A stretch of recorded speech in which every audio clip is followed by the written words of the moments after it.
Pastaj na vjen një pyetje nga Trimi Himaj.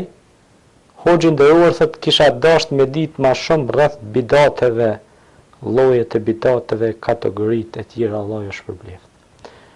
Pejgamberi alayhi salatu wassalam ka thënë kullu bidatin dalala wa kullu dalalatin fi an-nar.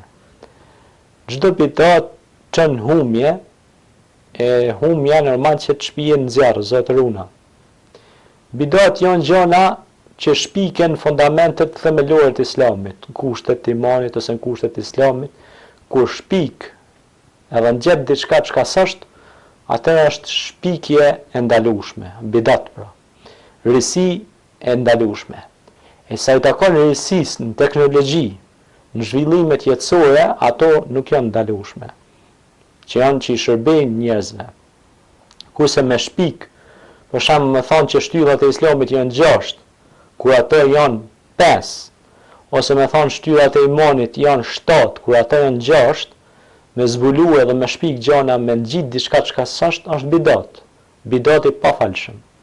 Pastaj bidatet ndahen kategori, janë bidatet ndaja, bidatet vogla, bidatet do me thonë traditat, për shembull kur përzihet islami me traditat e një vendi, risit, do me thonë.